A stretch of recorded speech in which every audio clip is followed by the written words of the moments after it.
Hello and welcome to This Day in Esoteric Political History from Radiotopia. My name is Jody Avergan.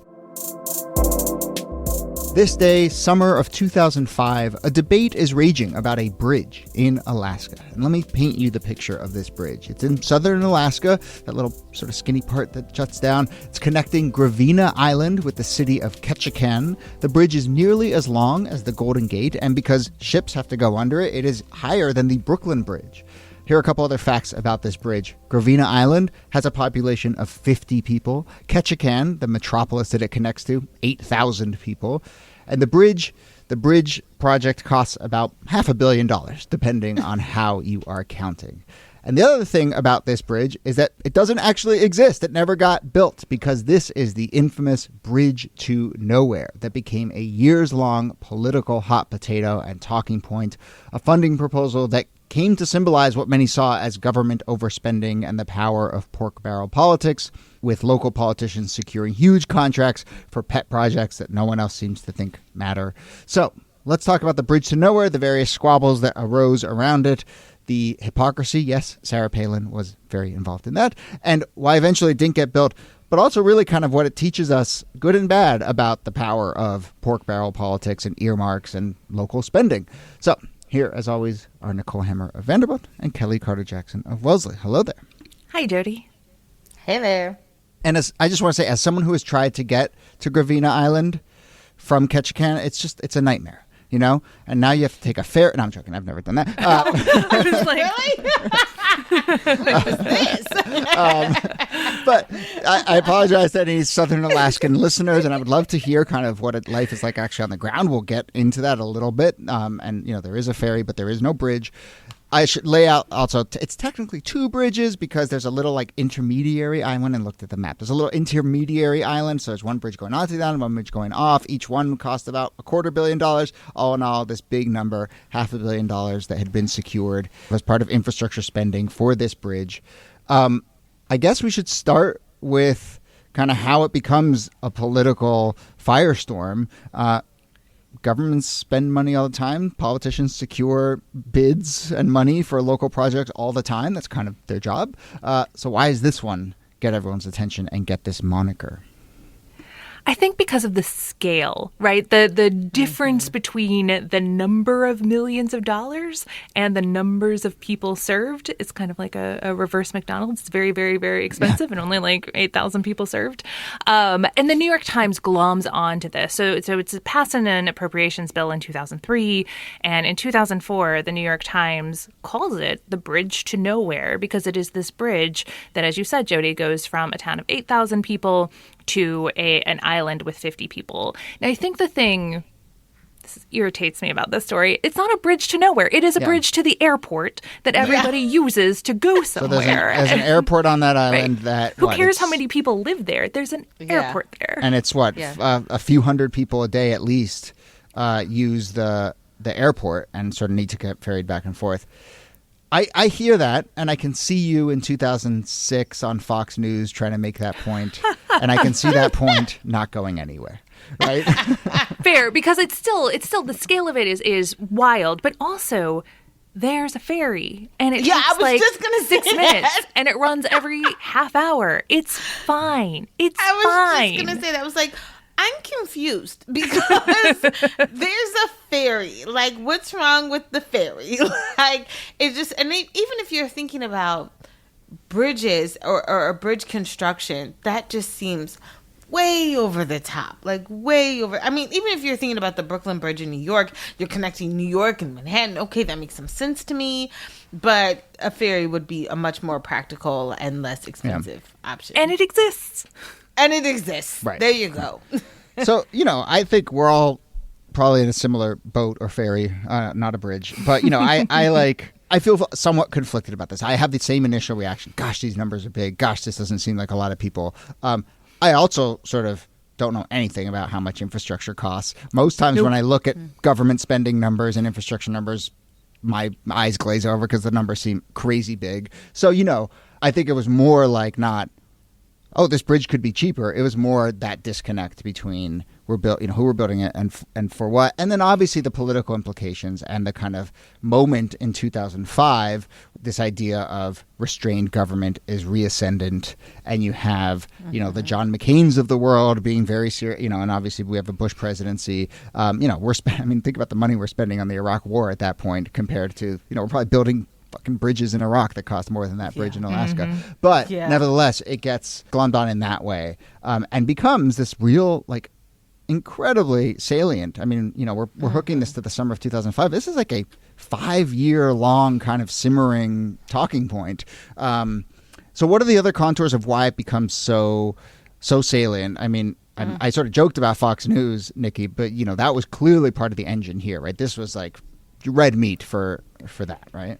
Absolutely. And it was also an era in which there was a real focus on infrastructure. So part of it is the government spends too much. It's an era of big government conservatism. And so both parties are spending quite a lot. And so there's space, particularly for the conservative base, for a kind of populist uprising against government spending. And this is the perfect emblem of that. But we're also talking about the summer of 2005. This is when Hurricane Katrina is pummeling New Orleans.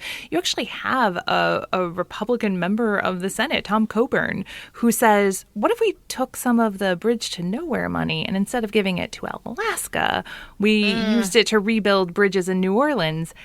And that gets shot down. It gets shot down 15 to 82.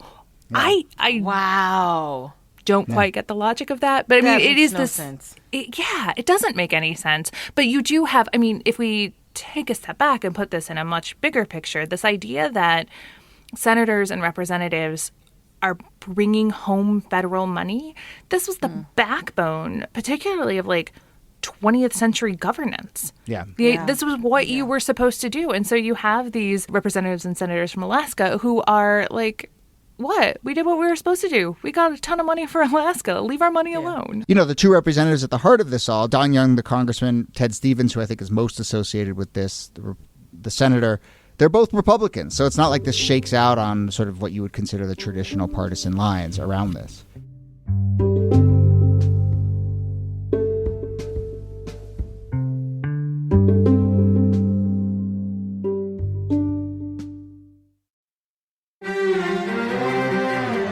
You're used to hearing my voice on the world, bringing you interviews from around the globe. And you hear me reporting environment and climate news. I'm Carolyn Beeler. And I'm Marco Werman. We're now with you hosting The World Together. More global journalism with a fresh new sound. Listen to The World on your local public radio station and wherever you find your podcasts.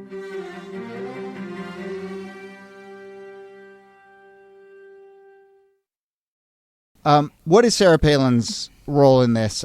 Maybe no surprise. Sarah Palin seems to just kind of jump from one side of this issue to the other, depending on what feels most politically expedient. So can we even trace what she feels about the Bridge to Nowhere?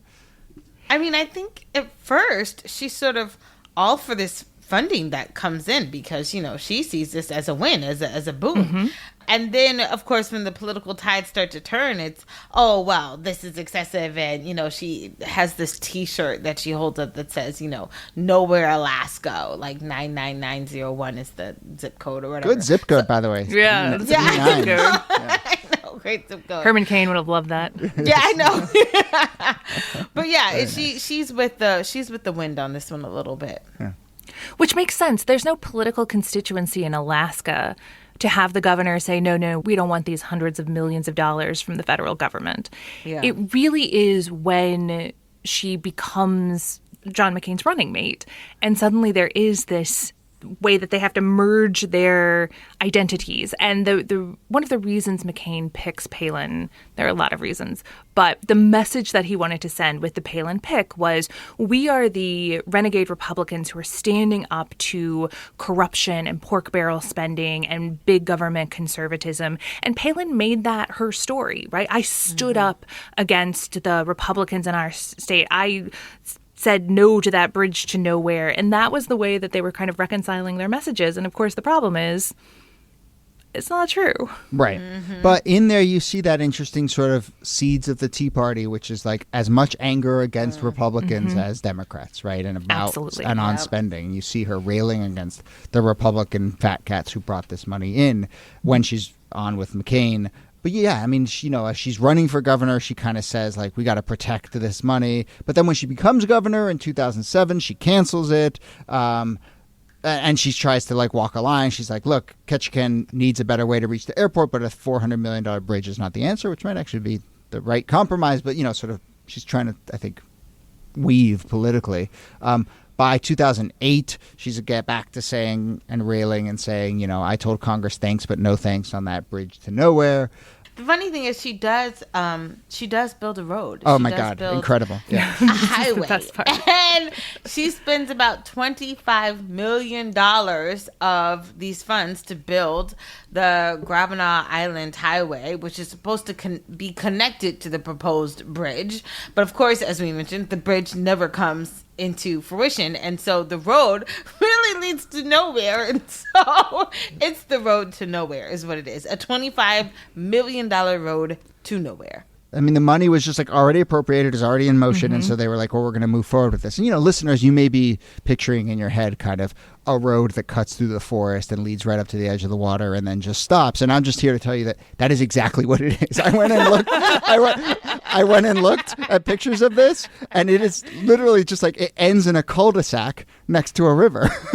Not a cul-de-sac. It's basically I mean, it's incredible. And in theory, it should have connected to this bridge. But yeah, that gets built. And part of this, I will say, is where I find kind of something to think about in here, which is like these infrastructure projects, like I don't think you should go around building roads to nowhere. But people worked on those roads. That money got spent. That employed local people. Like, these infrastructure projects are not just about the 50 people who need to get from the town to the airport or vice versa or whatever. But, they are engines of economic growth, right? And I mean, I think we saw that with Obama post-2008. I think we're seeing it with Biden now, trying to cast all of these economic recovery initiatives built around infrastructure, and not just like you need a bridge, but also these things have all these other knockoff effects, and mostly you saw it they in provide the New jobs. Deal. And then, right. Exactly. That's all about road construction and bridge construction and dam construction. I mean, just give people jobs. That's all they were like going out of their way to come up with random projects just to like get people out there. Totally. Yeah. You get that feeling. Yeah. You paint a mural. There you go.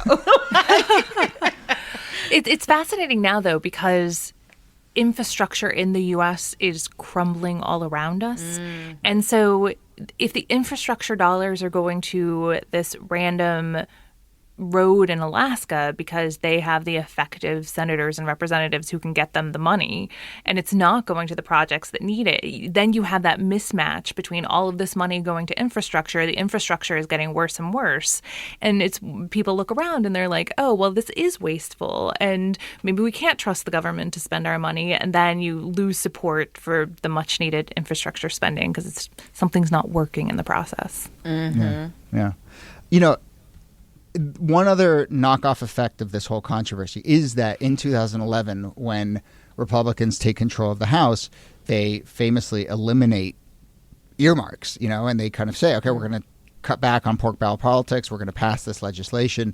And I think that sparked a really interesting conversation, and had some real interesting ramifications about kind of like, well, earmarks are kind of how, as we've been saying, how this thing works. And it's how people who are elected, they go to Washington. It's how they get money back to their local communities.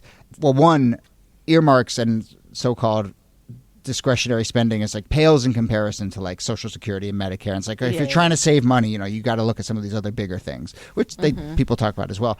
But also like it just sort of shifts where that money is going to be spending from. Instead of allocating it through Congress, it goes to like federal agencies. That money's still largely going to go out there, and it's just about the sort of process by which it happens and the transparency and the good faith by which it happens. And so I think the ban on earmarks was like a really great talking point, but I think it just had all sorts of knockoff effects and didn't really cut back on so-called pork. And I would say like by the time we get to, certainly by the Trump administration, it felt like a real kind of boom moment for pork barrel politics and people just finding ways to spend government money for whatever they wanted to do back home. So, yeah. Any other thoughts? Do you want to go to this part of Alaska? I do, yeah.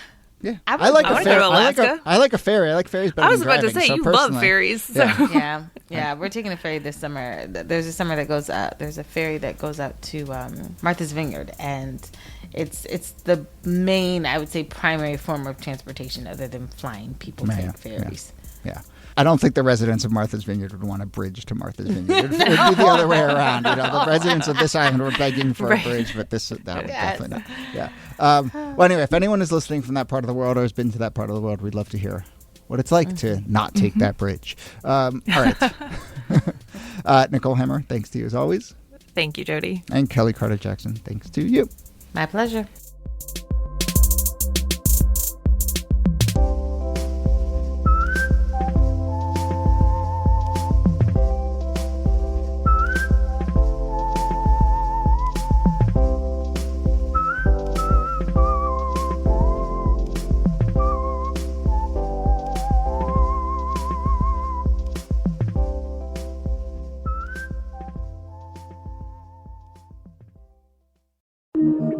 Radiotopia.